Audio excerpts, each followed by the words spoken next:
જય શ્રી કૃષ્ણ પ્રિય દર્શક મિત્રો, મારી આ યુટ્યુબ ચેનલ શ્રી હરિભક્તિ રસમાં તમારા બધાનું હાર્દિક સ્વાગત છે. આજના વિડીયોમાં આપણે એકાદશીના દિવસે જે ઉપાયો કરવાના છે તેના વિશે શ્રવણ કરીશું.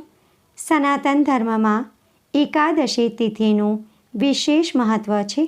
વર્ષમાં કુલ 24 એકાદશી આવે છે. દર મહિને 2 એકાદશી આવે છે. ધાર્મિક માન્યતા છે કે એકાદશી તિથિ પર ભગવાન શ્રી વિષ્ણુ અને માતા લક્ષ્મીની વિશેષ પૂજા કરવાથી શુભ ફળોની પ્રાપ્તિ થાય છે. કેમ કે એકાદશી તિથિ ભગવાન શ્રી વિષ્ણુને સમર્પિત છે. તેથી એકાદશીના દિવસે કયા ઉપાય કરવા જોઈએ જેથી જગતના પાલનહાર ભગવાન શ્રી વિષ્ણુ અને માતા લક્ષ્મી પ્રસન્ન થાય, તેના વિશે આપણે હવે શ્રવણ કરીશું. એકાદશીના દિવસે વ્યક્તિએ ભગવાન શ્રી વિષ્ણુને પ્રસન્ન કરવા માટે વિધિ વિધાનથી તેમની પૂજા આરાધના કરવી જોઈએ. આ અવસરે માતા તુલસીના ઉપાય કરવાથી ભગવાન શ્રી વિષ્ણુ અને માતા લક્ષ્મી પ્રસન્ન થાય છે અને તેમની અપાર કૃપા આપણા પર બની રહે છે. તુલસી માતાનો છોડ સનાતન ધર્મમાં અત્યંત પવિત્ર માનવામાં આવે છે અને તેને માતા લક્ષ્મીનું જ સ્વરૂપ ગણવામાં આવે છે. ભગવાન શ્રી વિષ્ણુને તુલસી અતિ પ્રિય છે અને એકાદશીના દિવસે તુલસી માતાના ઉપાયો કરવાથી ઘરમાં સકારાત્મક ઉર્જાનો સંચાર થાય છે તથા નકારાત્મક ઉર્જા દૂર થાય છે. તો હવે આપણે જાણીશું કે એકાદશીના દિવસે તુલસી માતાના કયા કયા ઉપાયો કરવા જોઈએ. નોકરી કે વ્યવસાયમાં ઘણી મહેનત પછી પણ વિઘ્ન બાધા આવી રહી છે, તો એકાદશીના દિવસે તુલસી ક્યારા પાસે 11, 21 કે 51 દીપ પ્રગટાવીને તુલસી ચાલીસાનો પાઠ કરવો જોઈએ. માન્યતા છે કે આવું કરવાથી બધી બાધાઓ દૂર થાય છે અને નોકરી કે વ્યવસાયમાં કોઈ પણ અડચણ આવતી હોય તો તે પણ દૂર થઈ જાય છે. ઘણી મહેનત પછી પણ વૈવાહિક જીવન સુખમય નથી ચાલી રહ્યું, તો એકાદશીના દિવસે તુલસી માતાના છોડને 16 શૃંગારની સામગ્રી અર્પણ કરવી આ ખૂબ જ લાભકારી છે. આનાથી વૈવાહિક જીવનમાં ખુશહાલી આવે છે અને અખંડ સૌભાગ્યના આશીર્વાદ મળે છે. આ ઉપરાંત તમે સુહાગની વસ્તુ કોઈ પરિણીત સ્ત્રીને પણ દાન કરી શકો છો. સફળતા હાથમાં નથી આવી રહી, ધન ટકી નથી રહ્યું, તો એકાદશી પર સ્નાન ધ્યાન કર્યા પછી ભગવાન શ્રી વિષ્ણુ અને માતા લક્ષ્મીની પૂજા કરવી.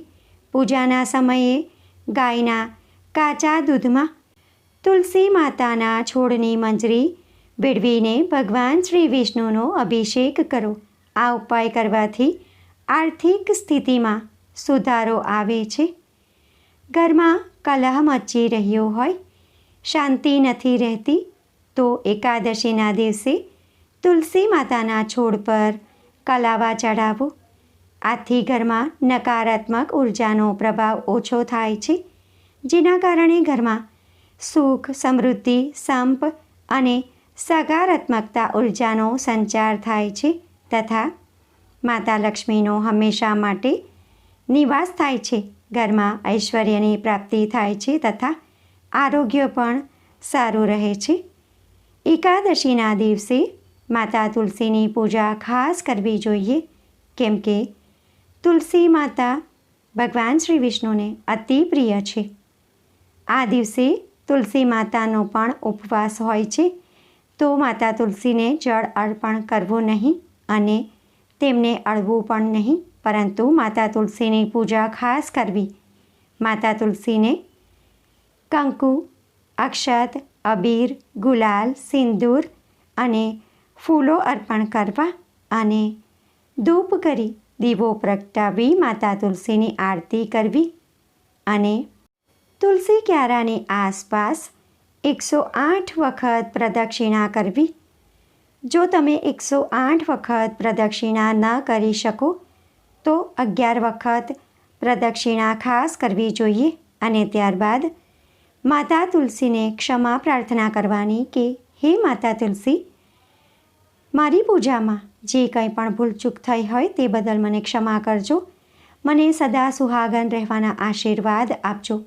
અમારા ઘરમાં સુખ, સમૃદ્ધિ, શાંતિ અને ઐશ્વર્યની પ્રાપ્તિ થાય તથા માતા લક્ષ્મીનો હંમેશા માટે નિવાસ થાય. સારું આરોગ્ય રહે, બધા વચ્ચે સંપ રહે એવા આશીર્વાદ આપો. આ રીતે માતા તુલસીને પ્રાર્થના કરવાની. જો એકાદશીના દિવસે તમે માતા તુલસીની પણ પૂરી શ્રદ્ધા ભક્તિથી પૂજા કરો છો તો ભગવાન શ્રી વિષ્ણુ અને માતા લક્ષ્મી ખૂબ જ પ્રસન્ન થાય છે અને તેમના આશીર્વાદ આપણા પર બની રહે છે. અંતે વૈકુંઠ ધામની પ્રાપ્તિ થાય છે. તો ભક્તો, આજના વિડીયોમાં આપણે એકાદશીના દિવસે તમારે કયા ઉપાયો કરવા જોઈએ તેના વિશે શ્રવણ કર્યું. આશા કરું છું કે વિડીયો તમને ઉપયોગી લાગ્યો હશે અને પસંદ પડ્યો હશે.